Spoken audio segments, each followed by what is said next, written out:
All right, chapter 6 is about memory. This goes over how our brain retains information and then also how our brain recalls that information when we need to use it.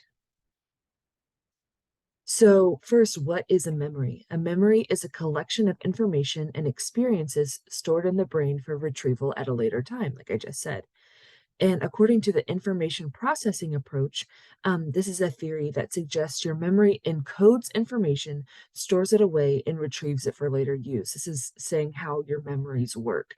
That you receive some kind of information, whether it's through sight, through hearing, through touching something, through tasting something, through smelling something, any kind of sensory information, it's encoded by your brain, and we'll talk about encoding here in a little bit, stores it away, puts it, somewhere inside your brain so that whenever you need to use that information at a future time, it retrieves it for you. So, according to the connectionist model of memory, it's this branch of cognitive science that describes memory as interconnected networks in the brain. That one thing can trigger another, just like, the smell of cookies might trigger the memory of your grandma's house, which might remind you of a time when you played hide and seek at your grandma's house. So a trigger can memory something. A memory can trigger another memory can trigger something else in your brain. And according to the parallel distributed processing model of memory, this is an example of the connectionist memory model that states that memories are distributed throughout the brain and represented in the pattern of activation between neurons. So what we see here in this picture is obviously a game of connect the dots, but what it's kind of showing an example of is this one over here on the left could be closer to like an adult's brain. And then this over here would be like a child's brain who hasn't made many memories yet, who hasn't lived very much. And so there's not going to be much that triggers a recall of information. However, this, it's all interconnected pathways. And what you're seeing with the red and blue is some neurons are excitatory, which causes the next neuron to it. Remember, we talked about action potentials a few chapters back, where one neuron will trigger another, and so those are excitatory neurons. So one memory may trigger another, and then some are inhibitory, where it does not allow the continuation of an impulse to happen. So we see that all over the place here and maybe a couple here. And so this is just kind of like a easy to understand little example of maybe how an adult brain works with memories versus maybe a young child's. So how do we acquire memories and then how do we store them? Um, Obviously, we know we take in information, but how does that stay with us? So, like I said earlier, the memories that we have, it all comes from some kind of sensory information, whether it's through sight, through hearing, through touching, through tasting, through smelling. So sensory memory is essentially an extension of perception. That's why we went through the senses and perception a couple chapters ago, because it kind of builds on each other. So essentially an extension of perception, it's the brief retention of sensory stimulation. So the two types of sensory memory that are studied are visual and hearing. So that's why we have really, we're only going to break down iconic and echoic memory, because taste and touch and smell aren't studied quite as much. So iconic memory is the ability to briefly and accurately remember visual images. Maybe you went to a museum and you saw paintings, and for the next little bit, you can very accurately remember in your mind's eye exactly what that painting looked like. And that's going to fade over time, as we'll talk about on the next one of the next slides. Then we have echoic memory. So think of an echo. So iconic, think I, even though that's That's not what the I stands for, but think of your eyes. So it's a visual image. Echoic memory, think of an echo, which you hear, is the ability to briefly and accurately remember sounds. So think about, maybe you're watching this right now. If you paused it right here, you would remember the last few words I said in my voice. So the ability to briefly and accurately remember sounds. So sensory memory can store large amounts of sensory information and it's hardly processed. So it comes as is. Your brain has not changed anything about it. Nothing has warped because of time. Nothing has warped because of maybe another memory or any information you already know. So it's hardly processed. It comes as is. So let's say I stuttered on something and you pause it right now and you remember the words I said, it's going to contain the stutter because it's not processed. You're not going to just remember the things I said, you're going to remember how I said it as well. So now we're going to get into a couple types. We're going to get into short-term and long-term memory and kind of break those down a little bit. So your short-term memory is just as it sounds. It's the structural component of memory responsible for storing relatively small amounts of information for a short amount of time. The short amount of time is roughly 15 to 30 seconds. This is quick recall. I say something, I might give you a list of 5 things: rabbit, dog, cat, cow, moose. And if you can repeat that back to me, right away, well, then that shows that you have a decent short-term memory. But if you try to recall it 30 minutes later, that's not you're going to have a hard time. That's unless you find a way to keep that in your brain and store it in your brain. You're not going to be able to retrieve it 30 minutes later. You're going to say, what were those animals again? I can't even remember, and I'm the one that said it. So that's where we have to go through maintenance rehearsal. If we want to remember anything past 15 or 30 seconds after we heard it or saw it or tasted it or touched it. So maintenance rehearsal is a memory strategy that involves repeating or rehearsing information to maintain it in short-term memory. So you just have to keep it active in your brain. So you could say cat, cow, whatever, dog, rabbit, cat, cow, moose, dog, rabbit, cat, cow, moose, dog, rabbit, cat, cow, moose, dog, rabbit. And if you keep replaying it in your head, it's going to stay in your short-term memory. But unless you do more about it, which we'll talk about when we get to long-term memory, it's going to stay in your short-term memory. And so what we see is decay. This is short-term memory loss due to information disappearing over time. If you don't keep repeating that dog, rabbit, cat, cow, moose in your head, well, then you're going to maybe only remember the first couple or the last couple. You're not going to remember all 5 of them, especially if it was, maybe instead of 5 animals, it was 10. You're going to remember maybe a couple of them, but you're not going to remember the order. You're not going to remember the whole list. And so that's what decay is. And then interference is an explanation for short-term memory loss, whereby new information interferes with the information currently in short-term memory. So with me talking, continue talking after giving you that list of animals, that's interfering with your ability to maintain the short-term memory of that dog, rabbit, cat, cow, moose. And I can keep it in my short-term memory because I keep saying it, but I guarantee you after I'm done recording this lecture in 30 minutes, I'm probably not going to remember the animals that I just said. So interference, I keep giving you more information. Like right now, I'm talking to you about interference. I'm telling you about how this occurs. Well, me giving you this more information is counteracting your ability to retain those names of the 5 animals that I told you earlier. And one way to remember this is to keep things into your short-term memory is by something called chunking. This is a strategy of combining individual small chunks of information into larger, meaningful units. So I've got these 1, 2, 3, 4, 5, 6, 7, 8, 9, 10, 11, 12 letters. That's going to be hard to remember on its own. if I want to recall it. So LTO, MOB, GTL, WMI. So what I just did was I kind of chunked it a little bit on its own into groups of three. LTO, MOB, GTL, WMI. That's a little bit easier to take in than LTO, MOB, GTL, WMI.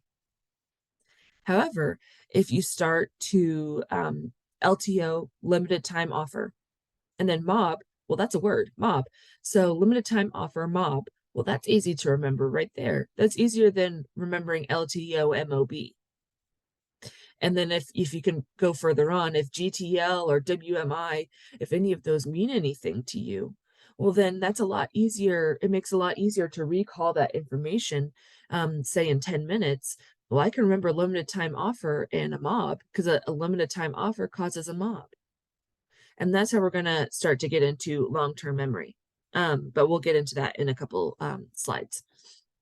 So your working memory is kind of a type of short-term memory. This is a structural component of memory that allows for the manipulation of information for cognitively complex tasks and for the limited and temporary storage of that information. So think of possibly you're trying to do some mental math and you're multiplying 13 times 16.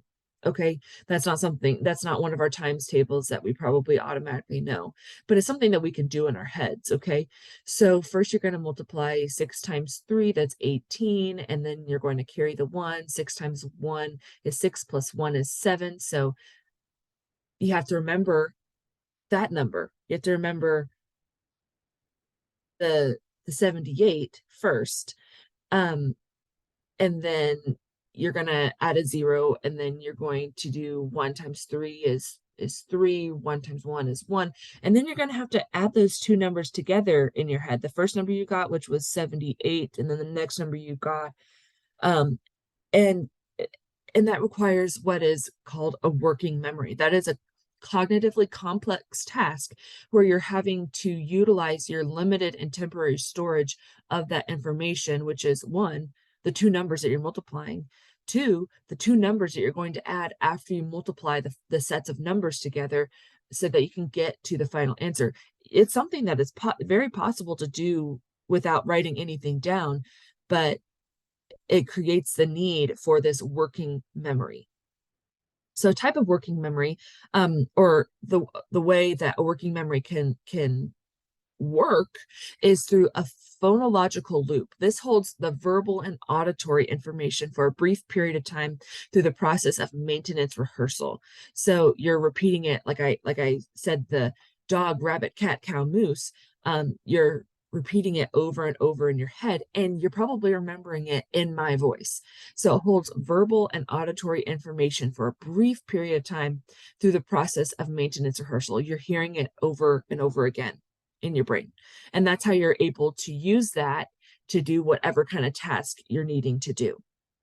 Then there's the visual spatial sketchpad. This holds both visual and spatial information. So let's say you walk into a room, let's say you're going to do some interior design for a living room, and you need to know the dimensions and how things are laid out. We're going to go look at it, and you're going to see, okay, well, maybe a couch would fit there, and a TV would fit there, and a coffee table would fit there. Well, when you leave, how are you going to remember where things would go, how things would maybe fit together if afterwards you're like, I think a painting would maybe be good in the living room, maybe above the couch, but if you're not in the room, how can you visualize that? And that's what a working memory is for the visual spatial sketchpad. And then we use the central executive, which kind of binds it all together. This focuses attention where necessary and coordinating the activities between all departments of the working memory. It lets us know what's important, what we need to keep paying attention to, and what we don't, what things can kind of fade away and what things can't. Encoding is a process used to consolidate information from working memory to long-term memory. So how do we go from repeating, the phonological loop, repeating that thing over and over in our heads, to it becoming stuck in our head? How I remember dog, rabbit, cat, cow, moose. How can I remember that not just 5 minutes from now, but how can I remember that 5 hours from now? Okay. So that's through encoding. And how that occurs is through effortful processing. So it takes conscious effort to retain information for the long term. This is using time and energy to processing information deeply to aid understanding and memory. So you need to not just remember. It's not good to just be able to reiterate it, but to understand it. So this is the opposite of maintenance rehearsal. This is not just repeating it over and over and again in your head. This is giving whatever you're trying to memorize some meaning through elaborative rehearsal. This is an effortful processing strategy that focuses on elaborating on the information and making it personally meaningful. So you're looking for understanding the meaning in it and elaborating on it to give it some kind of context to your life. So let's say that's kind of what I was doing with LTO, MOB, GTL, WMI. So LTO, well, I can give that some meaning to me because I know that LTO means limited time offer. Then a mob can be caused by a limited time offer. If there's, a limited time offer at some kind of store like Black Friday, that's going to cause a mob. BGT, I can maybe come up with a mnemonic phrase like boys, girls, try, limited warranty, I don't know, and something that would start with an M and I. So I'm coming up with something that I can remember a lot more easily in the future. That's how we go through please excuse my dear Aunt Sally when learning the order of operations, parentheses, exponents. My would be multiplication and division, dear, and then Aunt Sally is addition and subtraction. I haven't thought about that in a long time, but I know please excuse my dear Aunt Sally as a mnemonic phrase that gives meaning to me, or to remember the order of King King Philip came over for good spaghetti. Kingdom, phylum, order, class, King Philip, Kingdom, Philip, phylum, came, class, over, order, for, family, good, genus, S, species. That gives it meaning. I haven't thought about that. I haven't taken a science class since my undergraduate years, and I haven't had to remember King Philip came over for good spaghetti, but that's an easy sentence to remember. And that helped encoding from a working memory when I was using it in a class, say general zoology. It encoded into my long-term memory and moved from my working memory to my long-term memory by remembering it using elaborative rehearsal. It gave it meaning and elaborated on how it could stay in my brain. And so there are 6 steps that I'm going to go through that should help you with studying, with anything that you want to remember, that you want to go from your short-term memory to your working memory to your long-term memory. So first, visualize it. If you can visualize it, that can help with retaining the information. Use mnemonics like the PEMDAS, please excuse my dear Aunt Sally, or King Philip came over for good spaghetti. That is a mnemonic phrase that gives those letters meaning and whenever they stand for something else.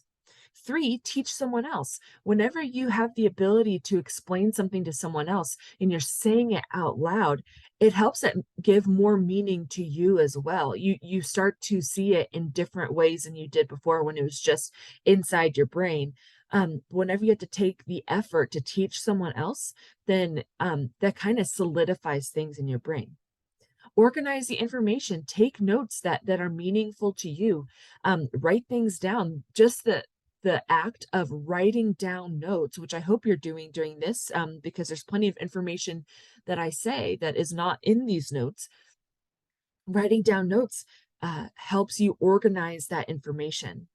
Then next, test yourself. That's why I've got the reviews before each exam for you, because those act as a sort of flashcards to help test yourself on that information.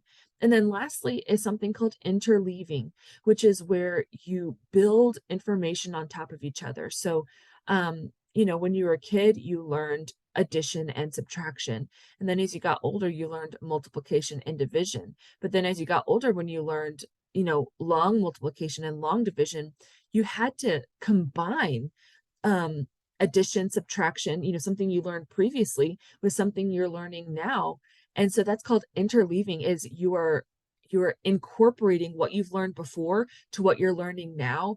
And it's so you're remember we talked about action potentials, and we talked about um back here we talked about excitatory and inhibitory neurons. Well, that's building on top of each other. That's recalling information from previous chapters and incorporating what you're learning now into what you've already learned.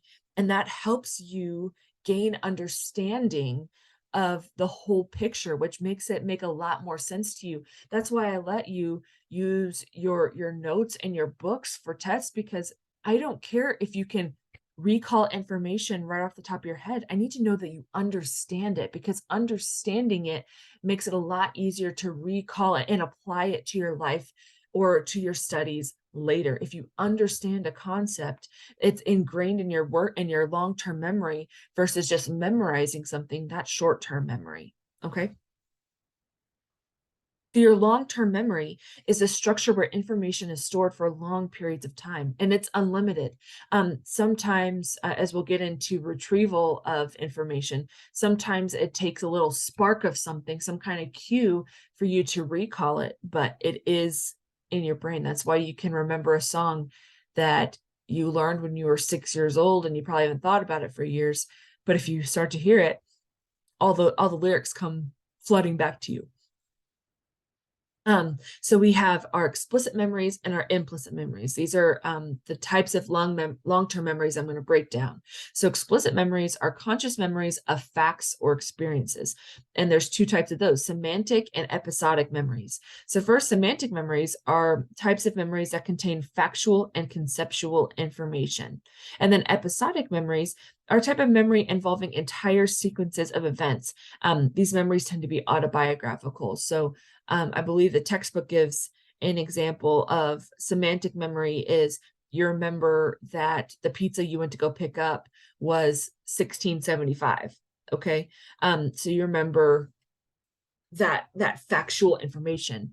But your episodic memory is you remember that you got lost on the way to the pizza restaurant. You got lost on the way to Pizza Hut because it was 30 miles away, and you took a wrong turn and you got lost, and you remember the journey, and you remember it from your point of view, because memories tend to be autobiographical, and you remember the sequences of events that we should have taken a right, but we accidentally took a left. And then you remember that you almost hit a bird. And then you remember when you finally saw something that was they remembered, now you knew how to get back on track to finding the Pizza Hut.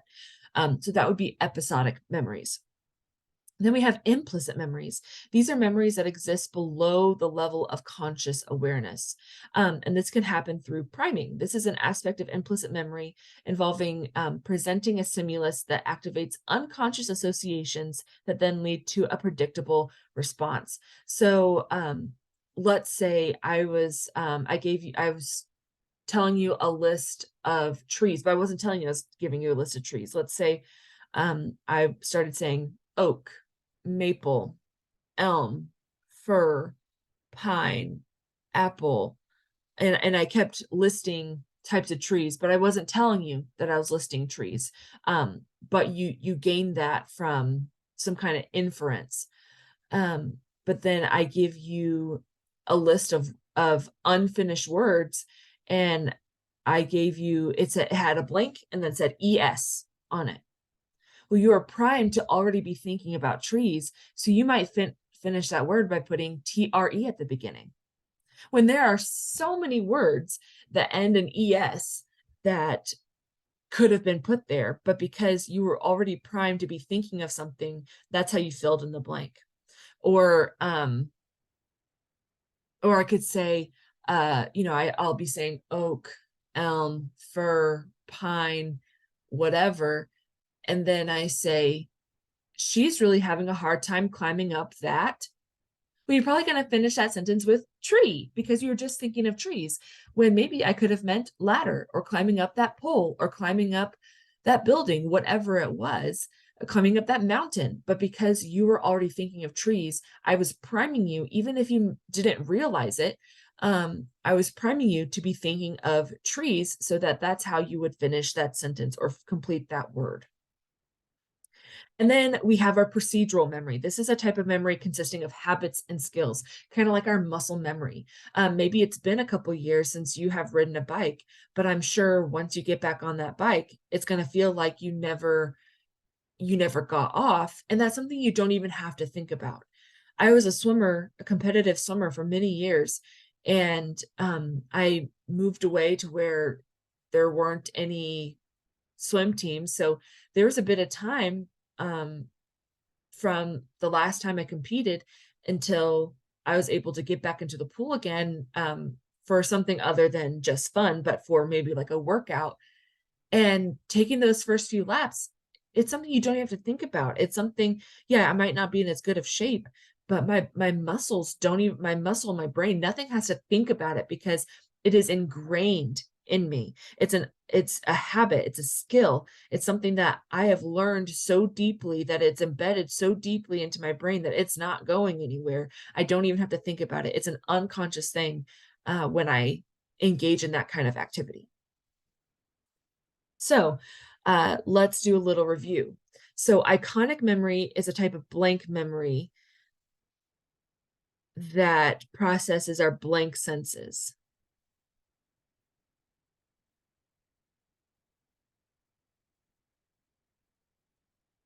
It's a type of sensory memory that accesses our visual senses. So that would be D. Number two, what is the duration of short-term memory? C, it's just 15 to 30 seconds. Number three, Henna is having difficulty with her psychology class. She visited with her professor and she told her to try to understand and remember the meaning of a concept by connecting that concept to a personal story. What is this strategy called?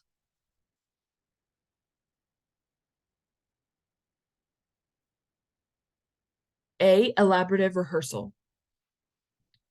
Number four, the memory of a student's first semester of college when they were stressed and anxious is considered what type of long-term memory?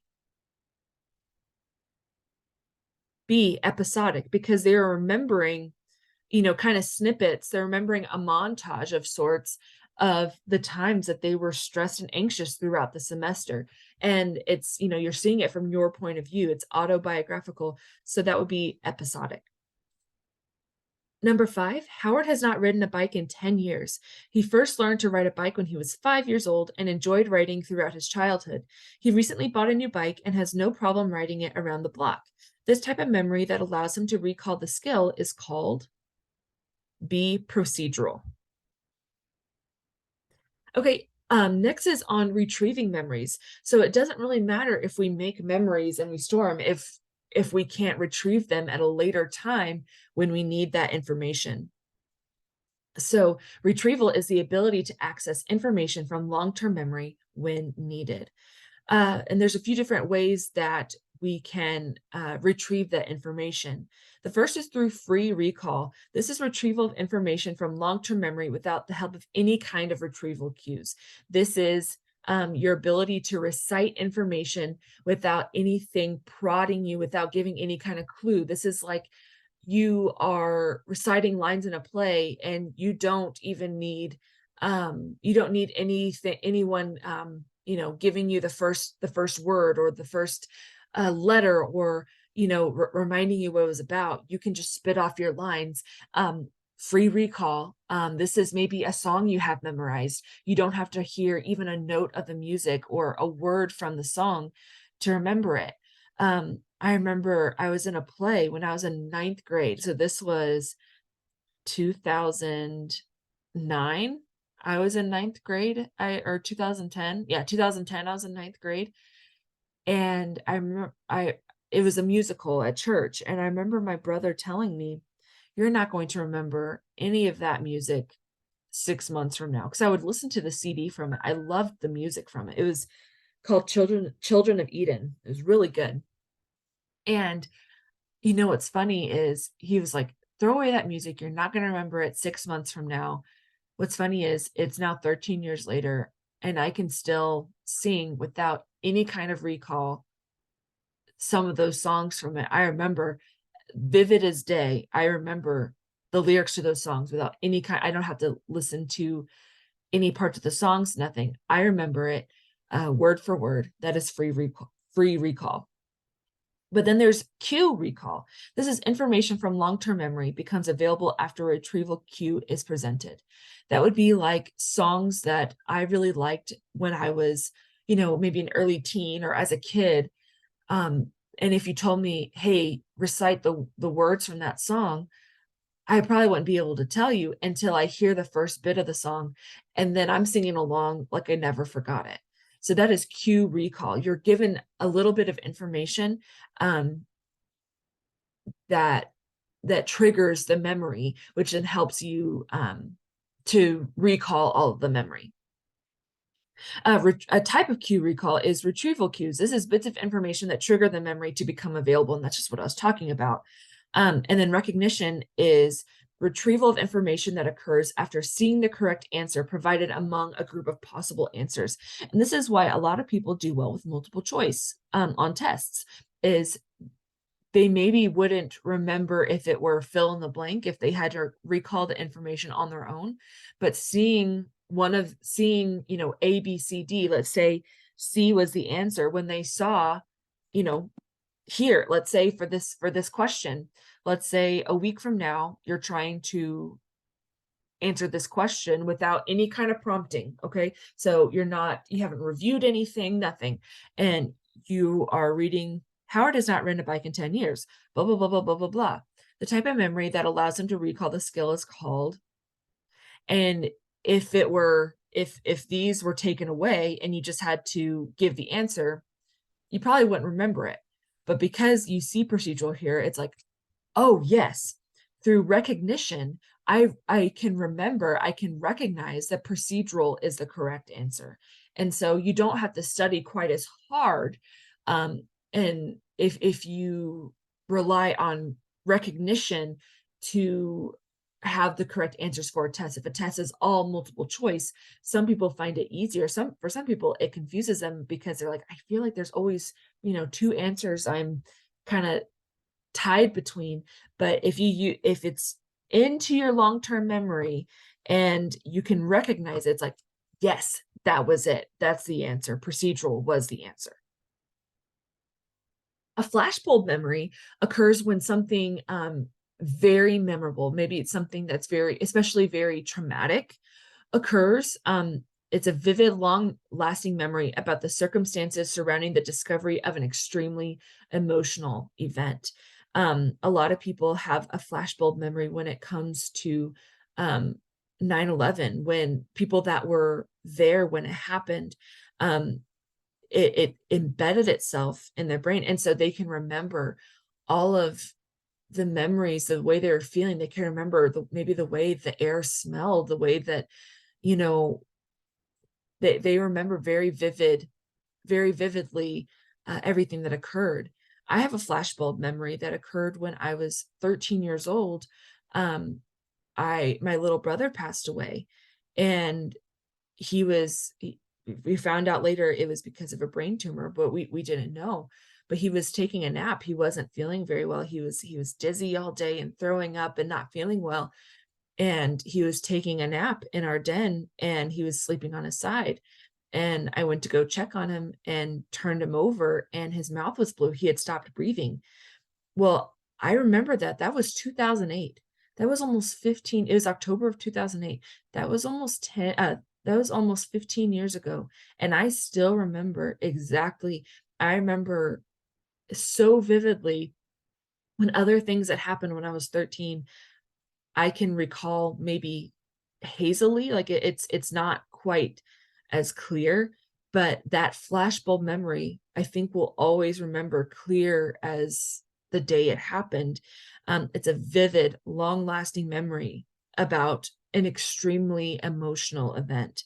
It embeds yourself in your brain. And so that's what a flashbulb memory is. And maybe you have undergone some kind of traumatic or very emotional event that has sealed itself in your brain as well. Um, and if there's any you'd like to talk about, feel free to email me. A reconstructive memory. So sometimes things occur. Sometimes our memories are not reliable. We always like to think that the way we remember things is reliable and our recall is reliable because duh, I remember that. I was there. Or yeah, I remembered that. But sometimes issues occur with our memory recall. And so that's what we're going to talk about here. So a reconstructive memory is the act of remembering. The act of remembering it requires a reconstruction of previous events. You have to remember the things that led up to it and that all the things that happened. And sometimes uh, mistakes can happen when trying to rebuild those memories. The first is through something called source monitoring error, memory that involves attributing it to the wrong source. There are sometimes, I'll be watching a movie with my husband. I'm like, did we see that? We saw that in theaters together, right? Like, no, we didn't. So, maybe it was a friend that I saw it with, or, a family member, but maybe I just think that we saw it together because it came out in the time that we were dating. And so I automatically assume because we saw a lot of movies together while we were dating that pretty much any movie I saw was with him. And so I'm like, we definitely saw that movie together. No, we didn't. That's a source monitoring error. I remember us being in the movies at the movie theater several times, so I automatically put us together at the movies when I think of a movie that I saw in theaters. The next is pragmatic inference. The effects of real world knowledge and experience can have on the accuracy of memories. Maybe something that you saw, maybe you grew up going to your grandma's house and you remember how deep her pool was. And it just felt so deep and you could barely swim in it. And if it weren't for the little floaties you had in your arms, you definitely would have drowned. But now knowing that that pool was only 4 feet deep and not, so that's a pretty shallow pool, that affects my real world knowledge. So the real world knowledge of knowing that it was only 4 feet deep, now that I know that as an adult, um, that can affect how I remember my days swimming at grandma's pool as a kid growing up. I may not remember it as being as much fun or being as scary or whatever, because now knowing it's only 4 feet deep, I was never really in any danger because I was either close to touching or could have touched, at any point in time. But this real world knowledge I have can affect the accuracy of my memories. And the next is a misinformation effect. This is when an event or situation occurring after the initial memory modifies that memory and affects the accuracy of recall.